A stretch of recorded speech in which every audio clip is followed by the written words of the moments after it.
Asia. That's good. And KUMASI, Catholic ARCHDIOCESE Media.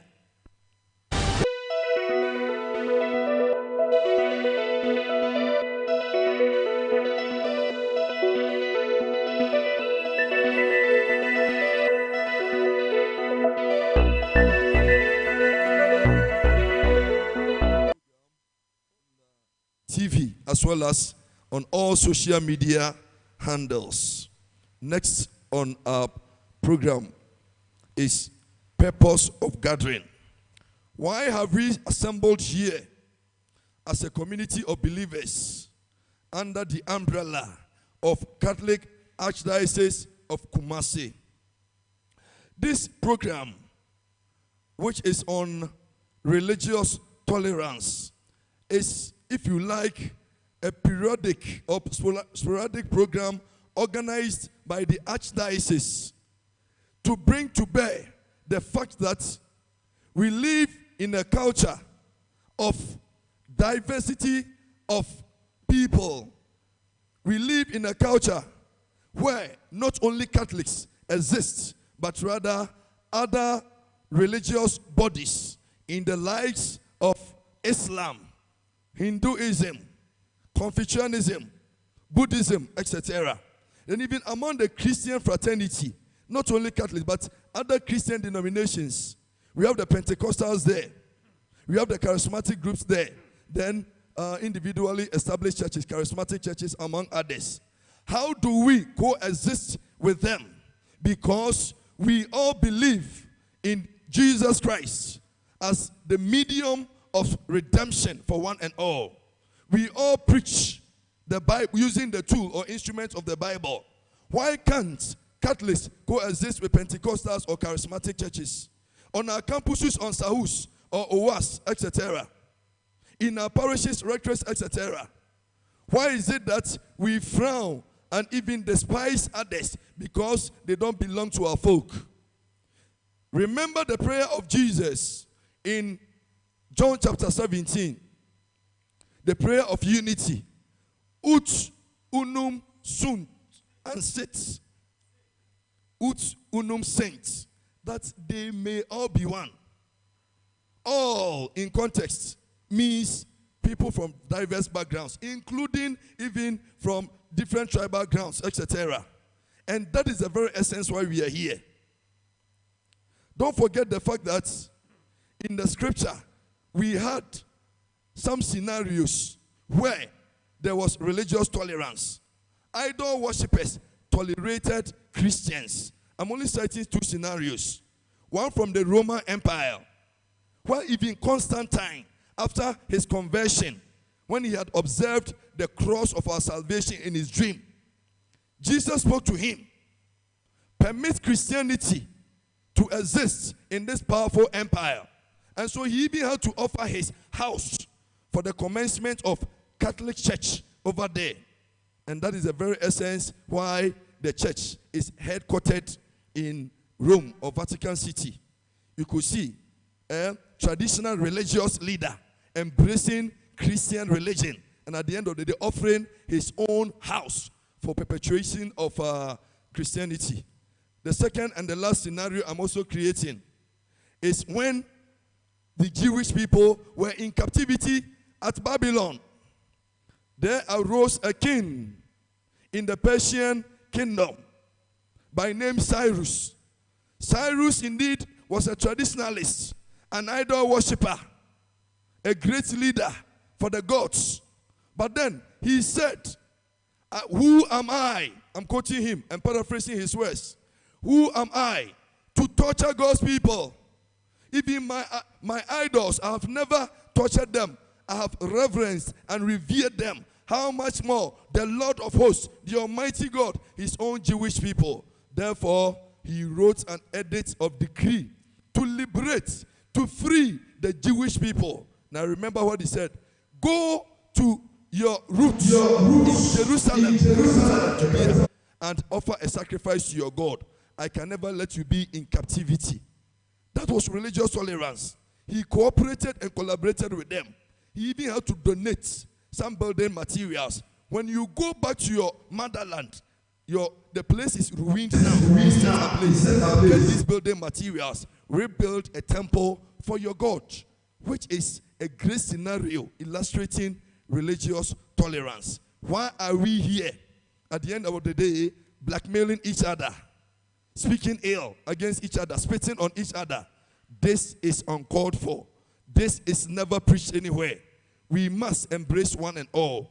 These words of mine are serving as a preamble to a great talk to be delivered on religious tolerance. And we have a professor. You know, I am fortunate. I'm sitting among a doctor, Father Kingsley, and a professor. Meaning, very soon, I will also be a professor and doctor. I predicted. Abuane Penny Koko Ayintino, or the doctors and professors. Amen. Correct. And so, at this juncture, I would want to invite Reverend Monsignor Professor Stephen Intim from Catholic University College, Fiapre, to deliver the talk for us. A round of applause. Catholic Youth Organization, are you there? For God and Ghana Crusaders, we acknowledge your presence over here. So over to you. So good morning to all of you. Yes, I'm from Catholic University, but I'm also from here. I'm a priest of this diocese. Okay? I used to be the chancellor of the diocese before I was assigned to go and teach at the university. And he was my student. I taught him, or is it post-SSS? Yeah. I taught him, and he was also my man's boy at Swami. So they are all my small boys. All right. So Father Prince has explained in detail the purpose of this program. And I'd like to explain that it is the program of the Catholic Archdiocese of KUMASI.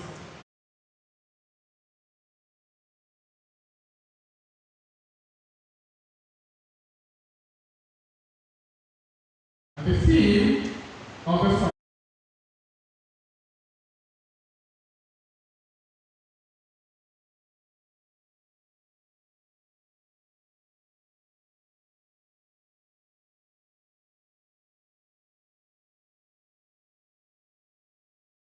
diversity and tolerance.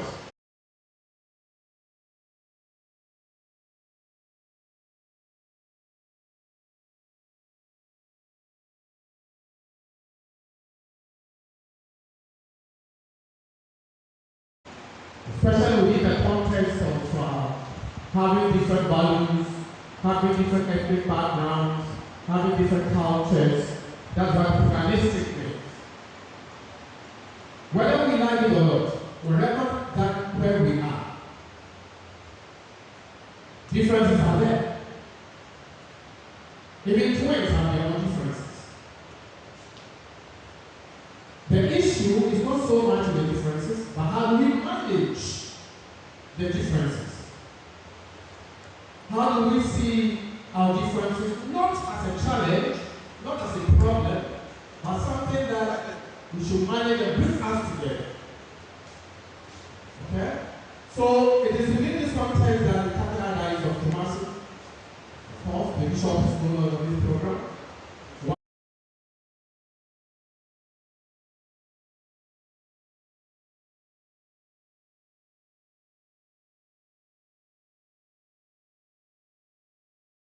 Why this training program? The chairman has explained up there. But basically, let us look at the fundamentals. Why we think this program is very important and why I got all of you here together. Okay. The first point is this. In every country, if we want law and order to work, then we must live together. So tolerance, non-discrimination, peace, harmony, they are preconditions for law and order. linear domains about that. Okay? But if you want to do so, we do so within certain contexts. Okay? And the context is this. If you are not very careful, we can use religion to trample on other people's rights. And we know for a fact that for some religious people, they think that when they are against others, that's what their religion says. But there's no religion.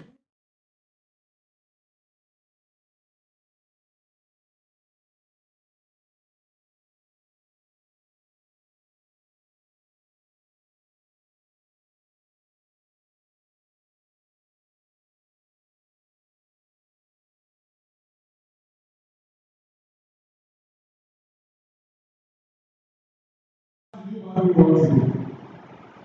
Okay. So this is the very fact we have to avoid. Okay? And if you think that what I'm saying is just a speculation, Jews who can jump on other people's rights happened. All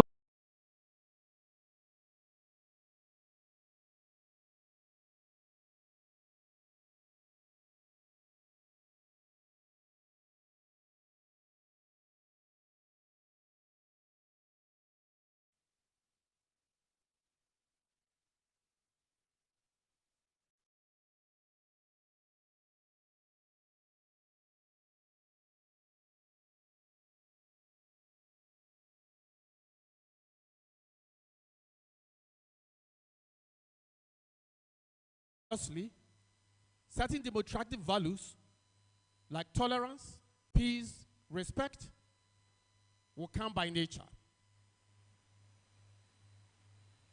Now, so every religious values, the more we respect diversity, the more likely we are predisposed to respecting and seeing differences not as challenges, but as opportunities to bring these differences to enhance national development. Okay? Now, let's make this point because it's very critical.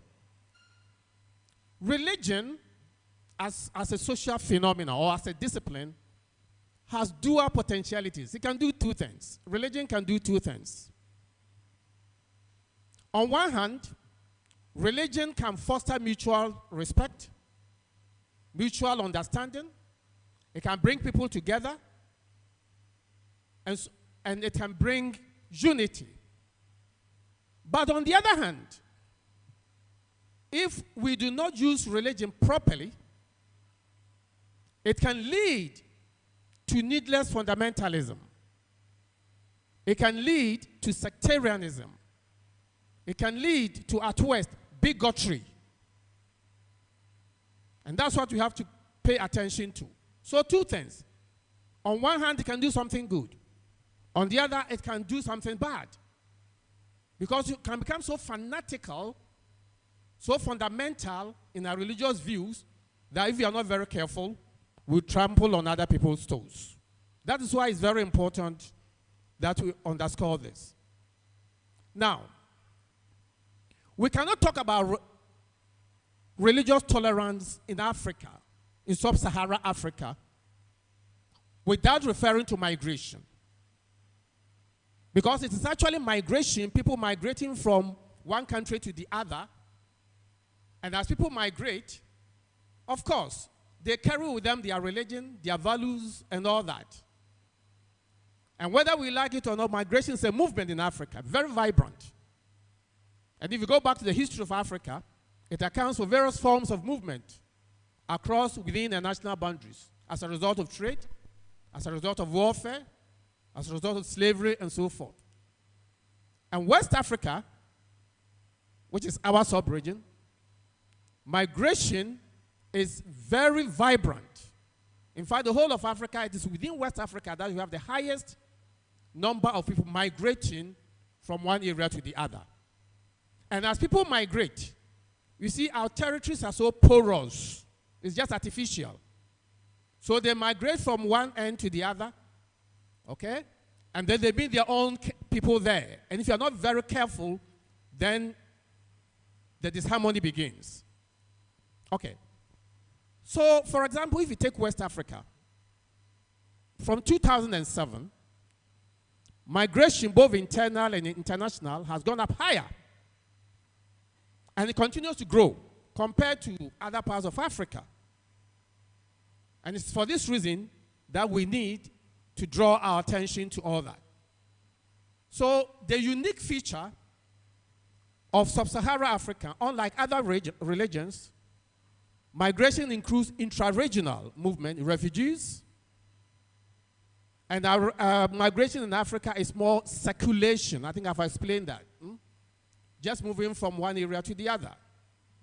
And in West Africa, it accounts for 70% of all the international migrations. Okay?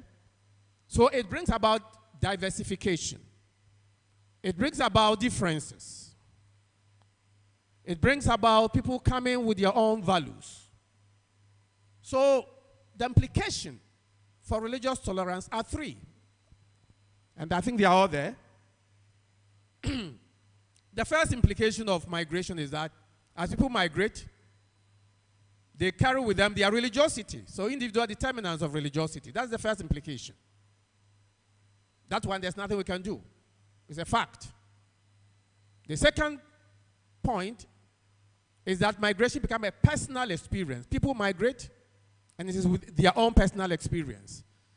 And three, the religiosity goes to economic development and culture. They come with their own culture and so forth. Good. How does this apply to Kumasi as a metropolitan city? How does this apply to us as a diocese located within a metropolis? Okay? If you take Kumasi, and for that matter, the Catholic Archdiocese of Kumasi is geographically situated right in the middle of Ghana. Right in the middle of Ghana. And therefore, we know for a fact that Kumasi is the most densely populated. Accra is coming up. I don't know whether it's catch up with Kumasi, but Kumasi is the most densely, not just densely, it has the largest ethnic, linguistic, tribal, and religious groups in Ghana. Okay? We have the ethnic groups, you have the Mole, we have the Ewe, we have, and so many of them. Good. So given this background, Catholic Archdiocese of Kumasi sees religious tolerance, especially for the youth, as a priority, as a pastoral priority. The Archdiocese of Kumasi, in partnership, is organizing this training for student leaders from different backgrounds in order to promote religious tolerance. So the question is, what is the overall goal of this workshop? I think it's there. The overall goal of this workshop is to sensitize the Catholic students and youth to appreciate differences rather than seeing differences as obstructions that needs to be overcome. So this is the overall goal why we have called you here this morning. So when you go in your parishes, in your schools, in your homes, in your communities, you make sure that you work towards helping people to appreciate differences rather than seeing them as obstructions. Okay. Then move on to look at the focus of this workshop. Three things that I'm going to combine together. Okay? We will look at religious and social tolerance, and then we will look at it from the theological consideration. What does theology tell us about social tolerance? The second aspect, I'm going to combine all that together. Religious tolerance in traditional and contemporary Ghanaian social context. You go back, and then we see how in our own traditions, okay, religion has never been a source of discord among us. It has always been a source of bringing people together. So we go back to our traditional contemporary Ghanaian context, and then if you have the time, we'll look at the Ghanaian social context within the political perspective, if you have the time. So these are the three main points, the focus of this training program. All right. So let us begin by, first of all, looking at the first one, the theological consideration, theological basis of social religious tolerance. I think I've gone to the back. Okay.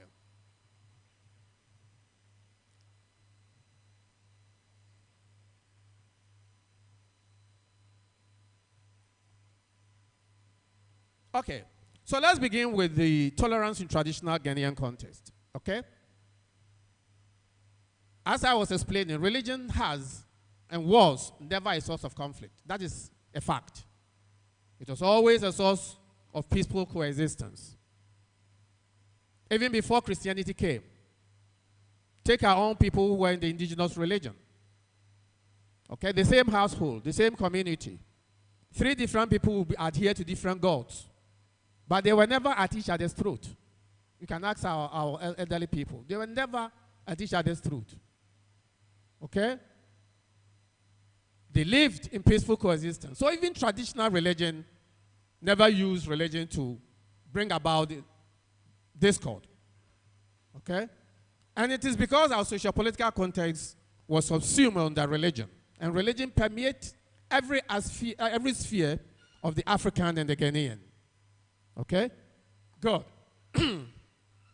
So, for example, it's on record, for example, that in northern Ghana, when Islam came, okay, Islam spread. And initially, they lived peaceably with everyone. There was no concord. In southern Ghana, within the Akan Forest Belt, which includes modern Ghana and parts of La Côte d'Ivoire, there is always a balance between the sacred and the profane. So peaceful balance between profane and sacred religion. So there was never a source of conflict. Okay? And it is because within our traditional system, okay, there's always an embodiment of religious and political power. So power, for us in traditional Africa, is seen as multi-sided, as distinct from authority that was politically sanctioned. So if you take the continuous saliency of our chieftaincy system in southern Ghana and the skin system in the northern Ghana, you see that it has ensured the survival of indigenous religions and traditional values, and it has helped all religious values to live in peaceful coexistence. Additionally, we were fortunate that the first head of state, Kwame Nkrumah, sought to create a Ghanaian nation state where he brought all the religious traditions together, Muslim, Christians, and traditional religions. Okay. Now, so taking advantage of religious tolerance, even at the political levels, we have councils of religious bodies, the National Peace Council. Okay? Conflict among religious groups. It's not something that is typical. It's only among some French movement groups. Okay. But having given all this scenario, the question then is, what is the situation today? Why is there the need to revisit diversity and tolerance? Given the socio-cultural background that I've given earlier, that we don't really have any problem as such, and it's a fact. If you don't have any problem, then why do you have to revisit? It is important because, notwithstanding this peaceful coexistence, we still see some paradigmatic shift gradually, where religious differences could escalate into bigotry and at worst, full-blown conflict in many parts of Africa today. The recent Islamic militancy in Nigeria is a fact. The Sudan is a fact. Northern Africa from Libya spreading towards Mali and Burkina Faso is a fact. Okay? So, regardless of the fact that, yes, we have lived peaceably over the years, recent trends happening in other parts of Africa. Okay? The issue of Al-Qaeda in North Africa, Boko Haram, Al-Shabaab, Okay?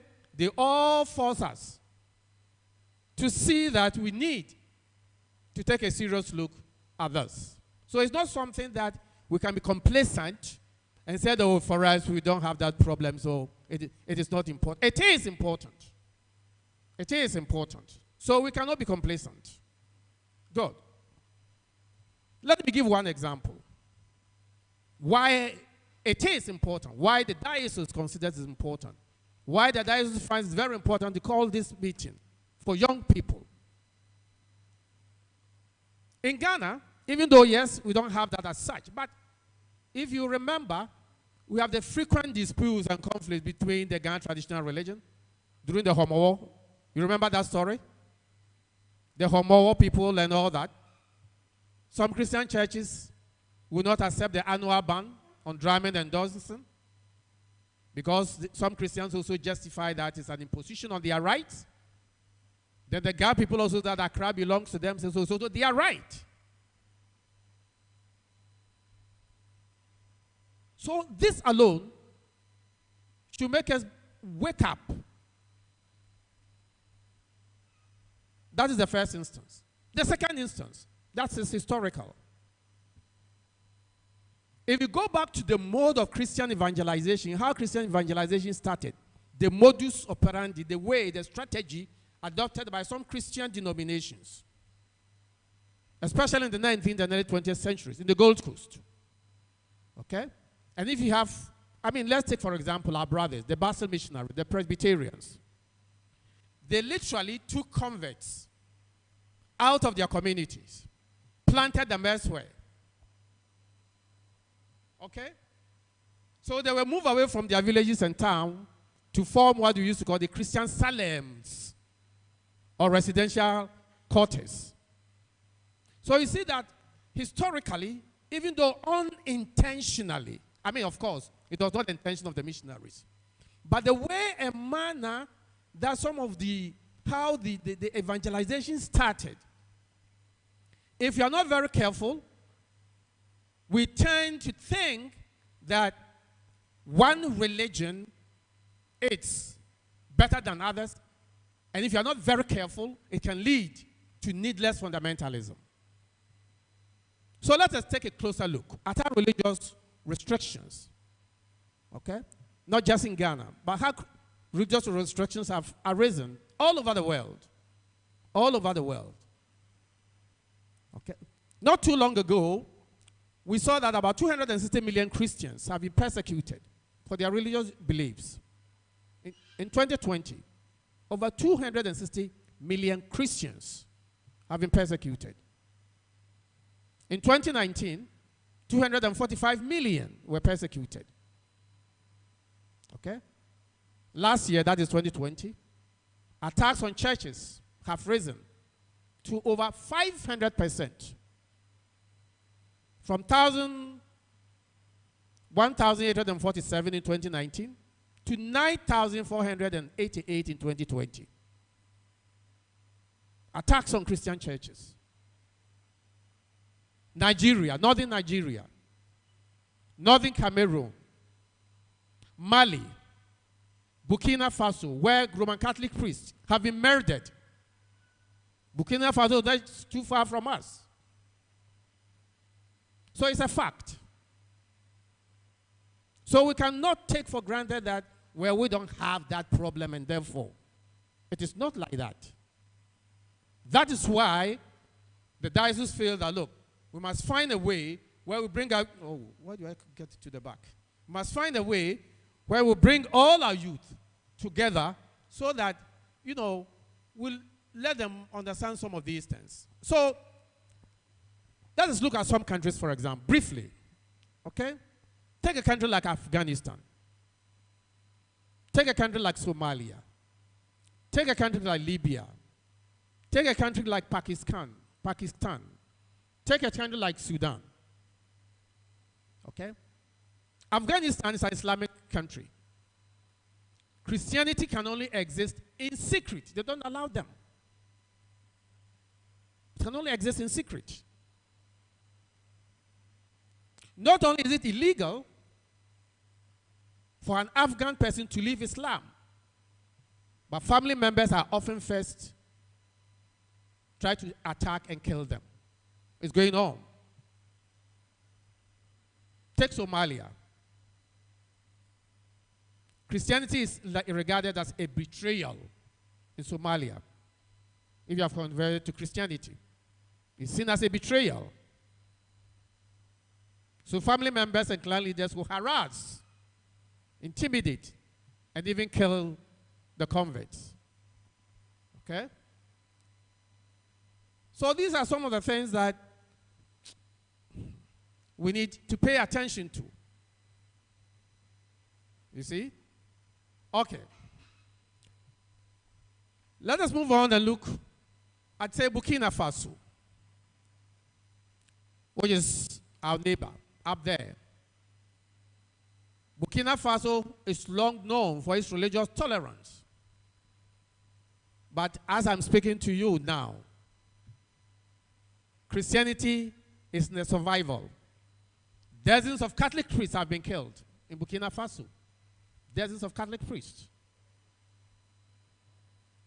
In Burkina Faso, the same country, Protestant pastors and families have been killed or kidnapped.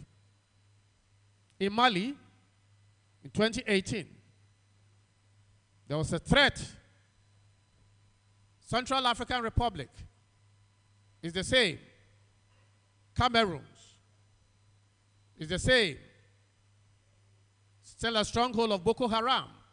You see, it has moved from up north there, in Kano area, in northern Nigeria, getting to northern Cameroon. Okay? So these are what we have. So if you look globally, the picture doesn't look too good. Even though, yes, for us, we are okay. We thank God for that. But we see that Christians appear to be targeted all over. In Ghana, we are a bit better. The relationship between the three main religions is not as dire as in other places. But as I keep saying, we need not become complacent. Okay, so what? What must we do? And what can we do in our communities, as youth, as students, to promote religious tolerance? What can we do? So dealing with differences has always been a challenge for humanity. And that's especially so in religion. So history is full of threads that humanity has to pick up as a result of intolerance. Okay? If I have to give an example, even our own Catholic Church, you see, in the 6th century, there was Islamic expansion. The Muslims wanted to take over the Holy Land. Okay? Especially Jerusalem and all the holy places, the tomb, Calvary, where Jesus was crucified. Okay, the Garden of Gethsemane and all that. The Muslims wanted to take control of that. And that was in the 6th century.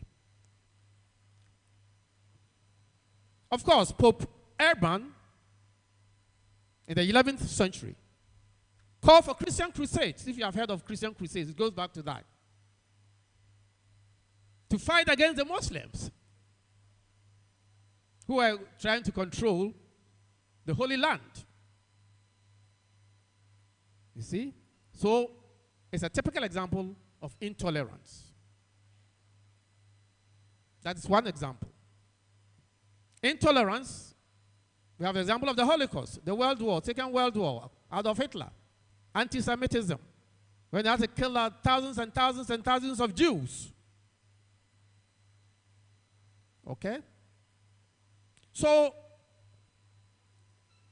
when we talk of tolerance, we are talking of putting up with something that we do not like. Okay? It's a shaky thing. You can tolerate somebody, but it doesn't necessarily mean that you like the person. Like the example, for example, that I have given, even in our own church.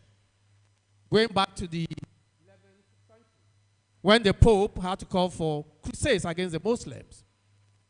Okay? So it's a very thorny thing that unless we go back to see the theological basis. Otherwise, human as we are, we will not take it serious. We will not take it serious. Okay.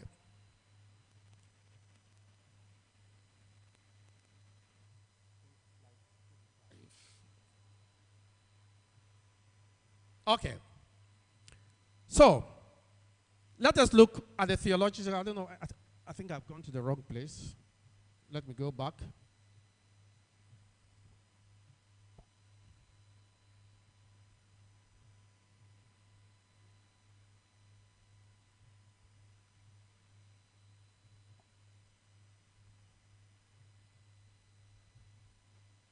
Okay. So, all that we need to do, okay,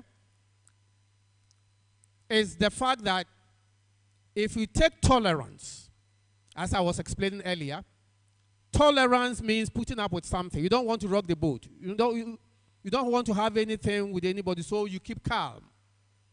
But what about when you know very well, like the example that I cited, that somebody is really treading on your toes. Somebody wants to have something to do with your fundamental human rights. In the 6th century, 11th century, Pope Urban, did he have to keep quiet when the whole of Holy Land, Galilee, Gethsemane, Mount Calvary, were being occupied by Muslims? Could he have shut up his mouth? In the name of tolerance? So there are issues with tolerance.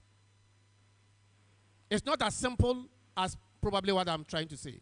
But this is why I say we need to go back to the theological discussion. My point is this.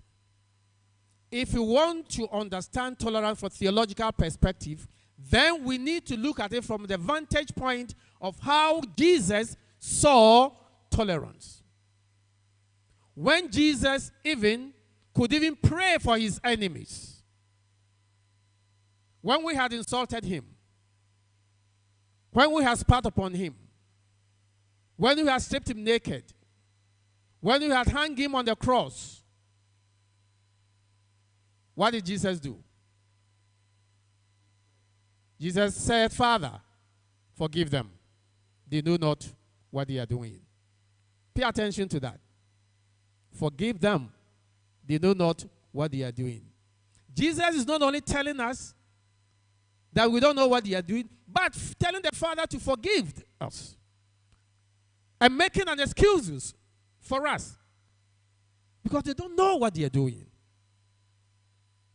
And therefore, my point is that wherever you are in your parishes, in your institutions and all that, if you don't put yourself in the shoes of the person that you are following, Jesus Christ, to love unconditionally, that your love should not be based on anything,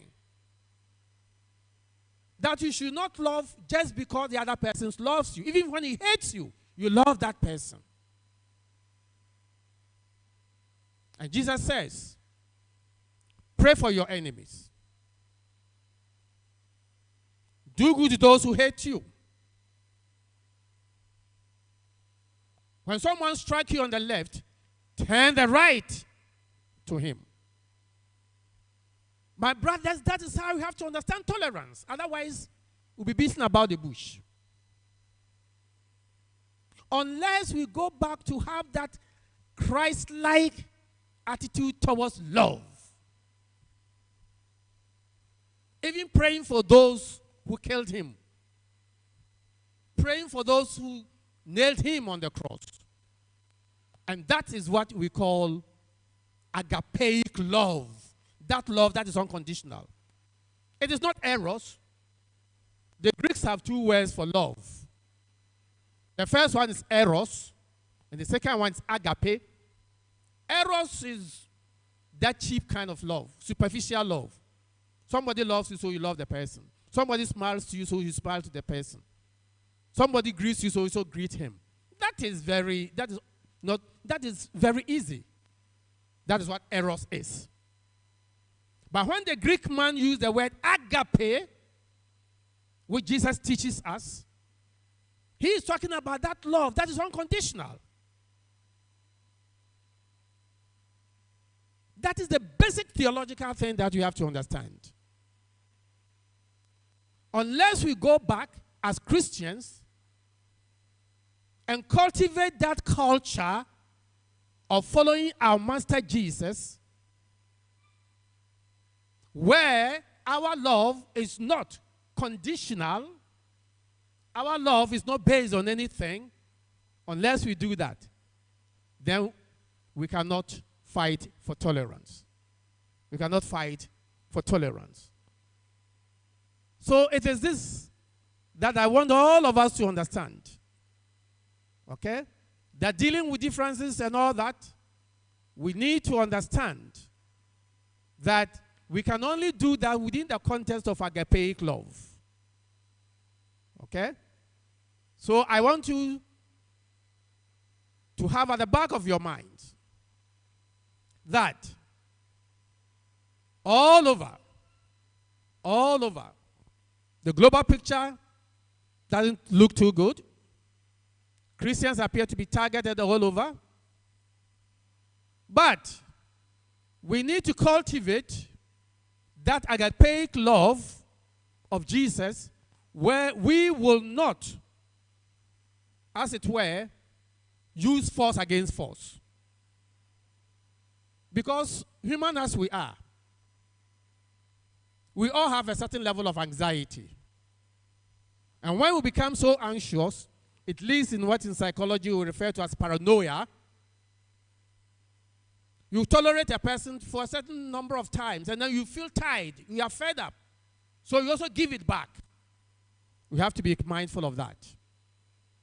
We have to be mindful of that. No matter the situation, we need to cultivate that kind of tolerance. Okay. So what can we do?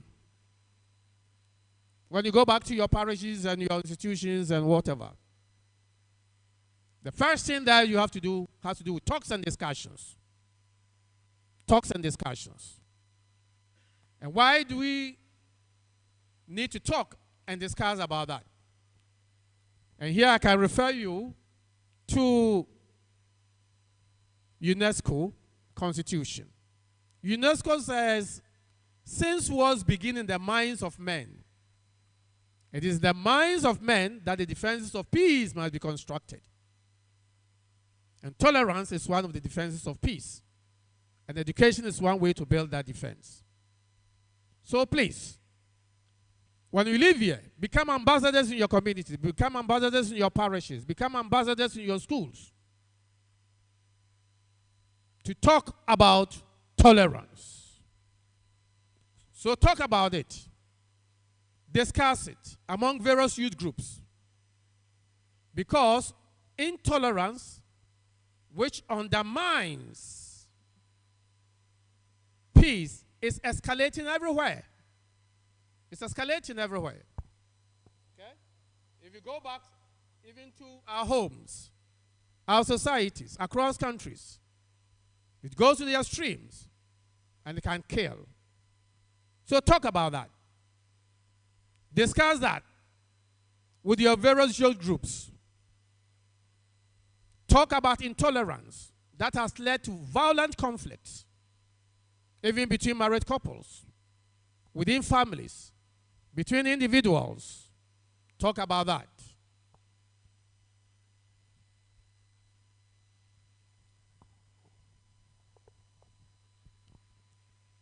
Let them also know, for those of you in the schools, they need to emphasize people learning together, what they call cooperative learning, where we actually teach our students to have peace-oriented values, respect and concern for others, interdependence, cooperation.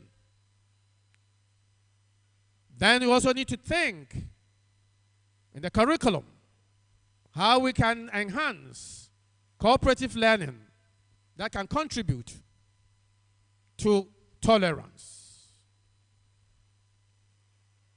second thing that we need to do, multi-channel learning. What do I mean by that?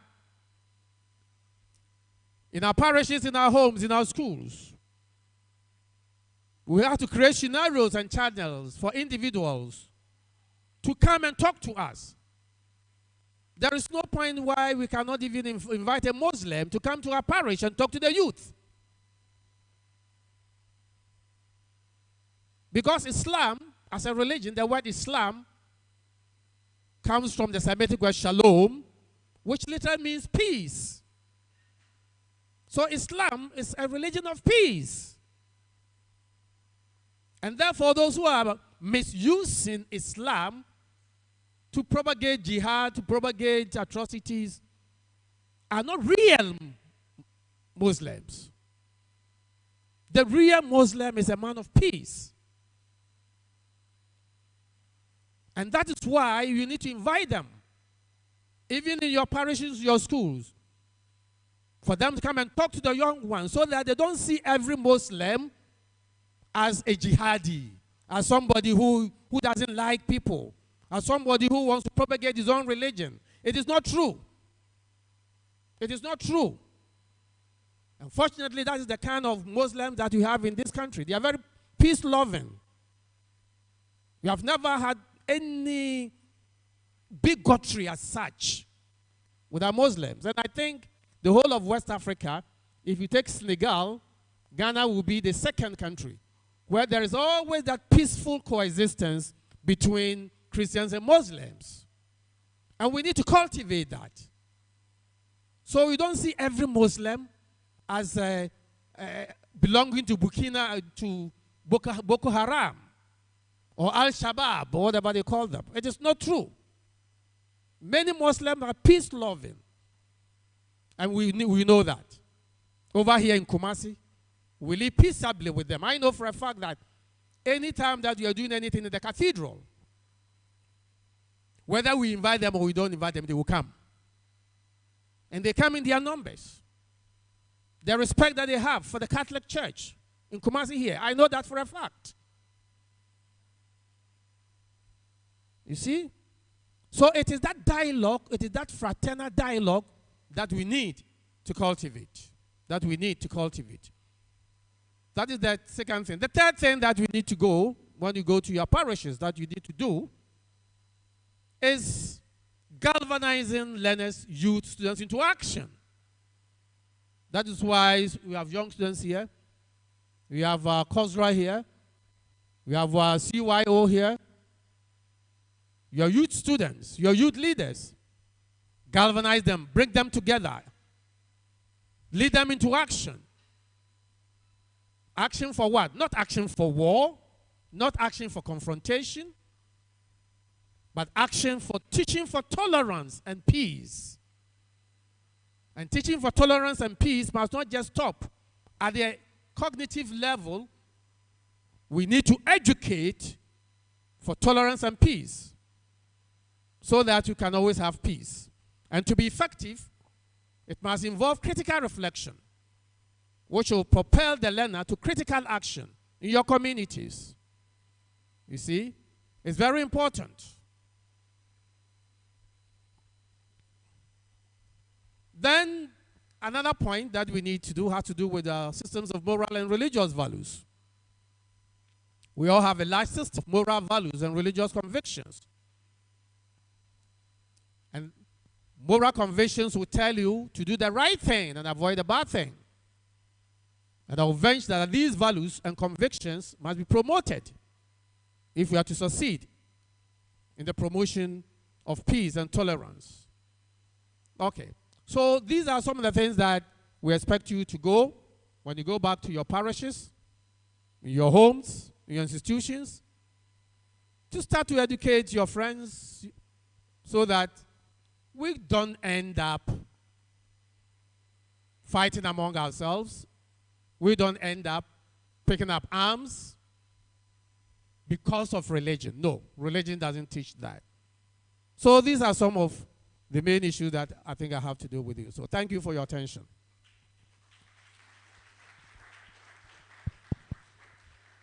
We can do better. We can do better. We can do better.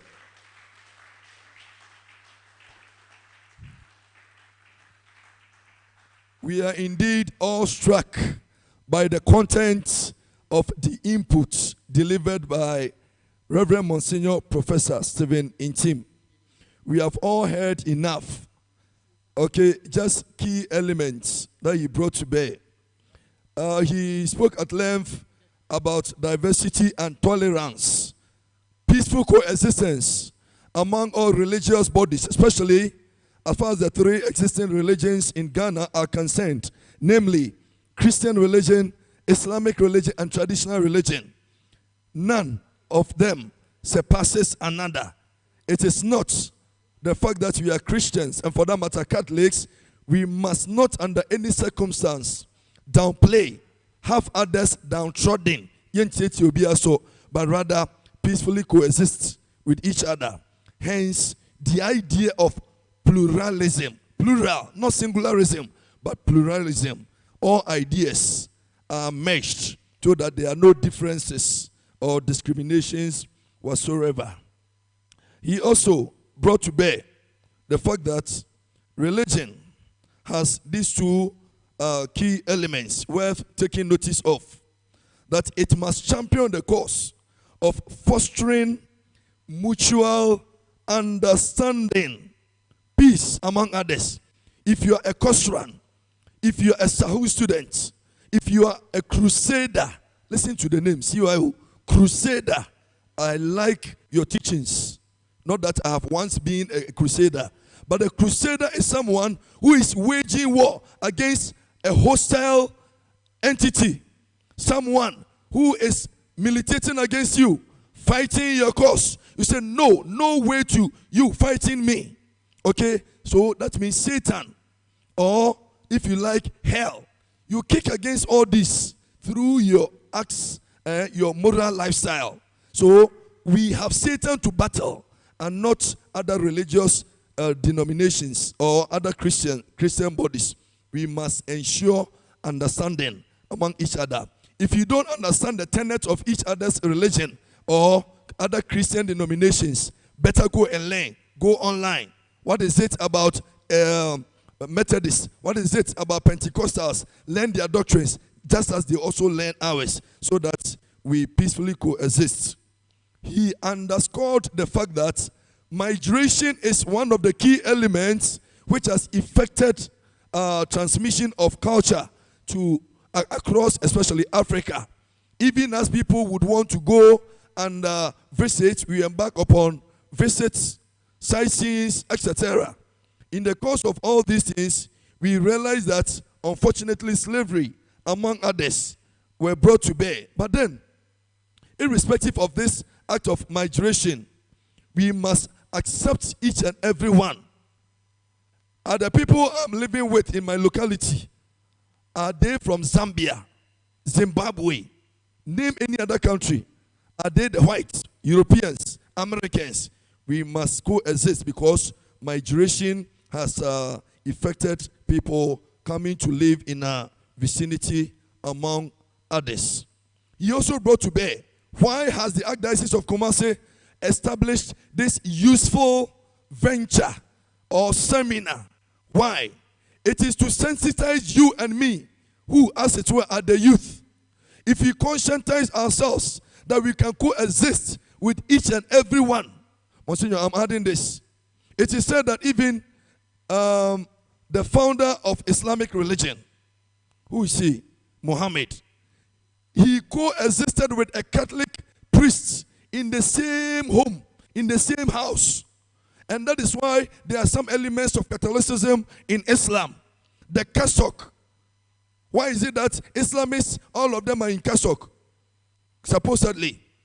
When he existed in the house, the same house, with a seminarian and a priest, he observed, oh, these garments are for purity, holiness. Therefore, let me have a coinage of a religion called Islam from this religion called Catholicism. Don't forget, in the 16th century, Islam came next to Catholicism. Catholic Church existed for 1,500 years. Subsequent to that, Islam also came before any other Christian denomination. So, Catholic, Islam, before Methodists, Anglicans, etc., and all the mushroomed churches. You can imagine. And so, why did they emulate us? By way of having a garment similar to a cassock. The rosary that we have, they also have tasbih. They learn from us. Go to history. And so at the end of the day, if Muhammad could coexist with a Catholic priest in the same home or apartment, and as a result of that, he dwelt on the Catholic doctrines and devised strategies to come out with Islamic tenets or beliefs, why not you and me? We are to sensitize ourselves so that we go all out and preach this doctrine. We must shun any act of bigotry. I will kill this person at all costs. Why this? Why this? And that is the very essence. If you don't tolerate others, that is why we are having about 260 million Christians only in 1 year, being killed or executed in the year 2019. Islamists said, no way out. So Catholic Church or any other Christians cannot exist in Afghanistan, Somalia. Name all the countries a mention was made of in the presentation. At the end of the day, we must coexist with each other. He underscored the fact that Jesus, the ultimate, the supremo,